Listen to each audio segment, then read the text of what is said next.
cái buổi đang đi làm á, thì thấy buồn buồn thì ngồi coi video clip về xe này nọ, thì thấy cái xe này lạ quá, không biết xe gì, thì tìm hiểu thì mới biết xe Công Thắng. Rồi xong rồi cũng search đại trên Facebook thì là thấy Fixed Gear Sài Gòn nên mới chạy qua coi. Mình biết đến Fixed Gear vì mình đang khi đó mình đang cần một bộ môn thể thao để tập rèn luyện cho cơ thể. Sở dĩ mình tìm được đến bộ môn này vì nó có nhiều cái yếu tố, nhiều cái điều kiện đúng với cái sự mong muốn của mình. Là thứ nhất là nó rèn luyện cho cơ thể, thứ hai là nó có nhiều thử thách cho bản thân người chơi, cái thứ ba là vấn đề thời trang, nó cũng rất là phù hợp với cái lứa tuổi mà trẻ hay là trung niên như mình. Và cái điều quan trọng nhất là mình góp phần xây dựng giữ gìn môi trường trong sạch hơn. Mình cũng đã nghiên cứu rất là nhiều loại xe rồi và mình cảm thấy cái kiểu dáng của Fixed Gear nó rất là hấp dẫn đối với mình. Nó nói chung là nó tối giản so với những cái loại xe khác nên mình quyết định là mình chọn Fixed Gear. Into Fixed Gear, I've been in Fixed Gear for like 3 months, but I've been biking since age 15. But I've been loving Fixed Gear because of the thrill and the excitement and the traffic and all those stuff here in Saigon. Compared to other bicycles, I think Fixed Gear is a low maintenance bike. You don't have to think about anything else. You just have to inflate the tires. You just have to make sure the gears are clean, brakes are working. Everything's great. I mean, it's cheap, it's low maintenance, and you don't have to think about anything. It's a great kind of bike. Thì với chất lượng đường Việt Nam thì không tốt nhất, nhưng mà mình cũng có thể tự lựa chọn những cái lane đường tương đối tốt để mình đi. Thì đường xá nó có không tốt lắm nhưng mà đi vẫn ok, là vẫn đi được.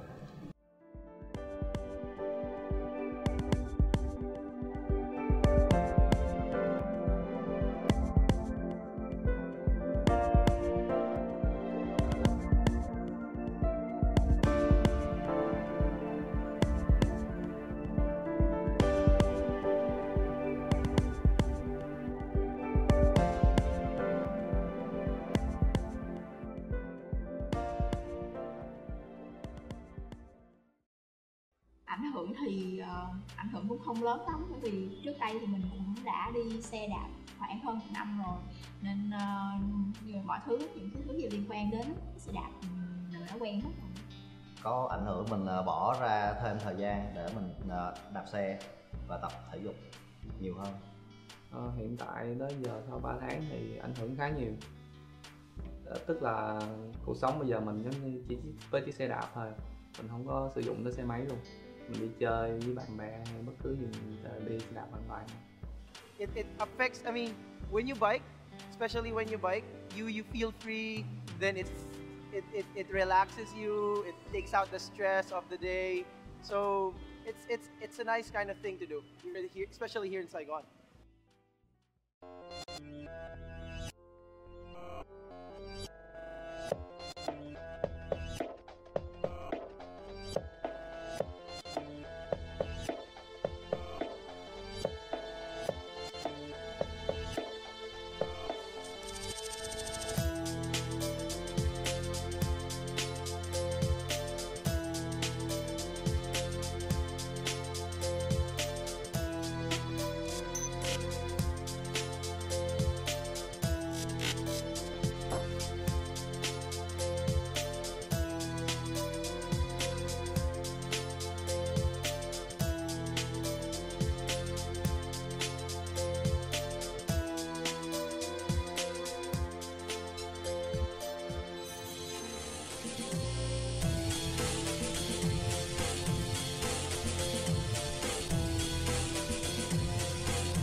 Khó khăn thì chỉ có là khi mà mình mua xe về mình mới biết thôi. Đó là xe nó không có thắng, cho nên mình phải tập luyện cũng khá là vất vả để làm quen với lại xe này. Cái khó khăn lớn nhất là vấn đề cái người thân.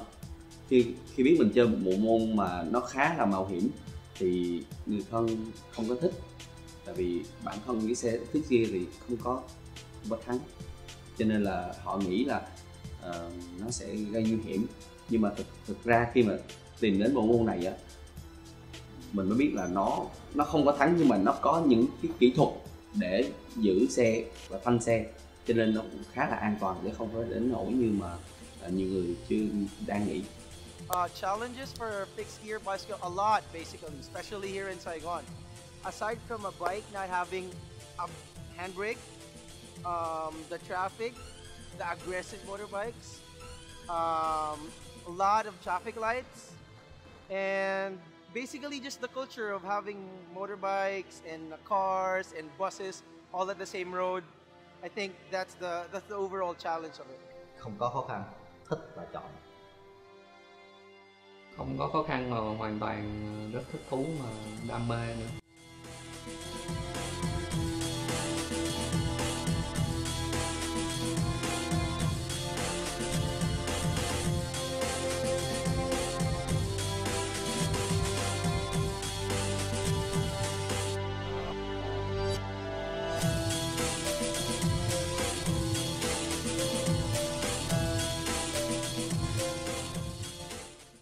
Cũng như các nước đang phát triển trên thế giới, họ chọn xe đạp fixed gear cũng như xe đạp các dòng khác như phương tiện chính, và mình hy vọng trong 5 năm sắp tới Việt Nam chúng ta sẽ cái số người sử dụng xe đạp nói chung và xe fixed gear nói riêng nó sẽ phát triển mạnh hơn.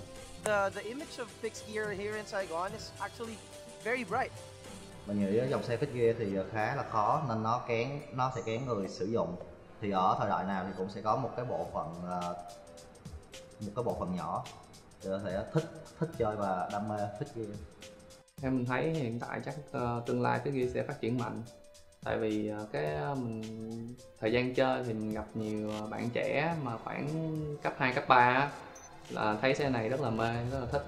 Although the risk is there, but lots of kids are getting into it, and actually that's what's important. Mình sẽ mong là vẫn còn những người đam mê đi với lại fixed gear tiếp tục đến với fixed gear nhiều hơn. Còn ai mà không tham nổi nữa thì có thể chọn một dòng xe khác, nhưng mà mình mong là mọi người sẽ đi xe đạp nhiều hơn. People of the new generation will bring it to the next generation. So I think the future is bright for fixed gear.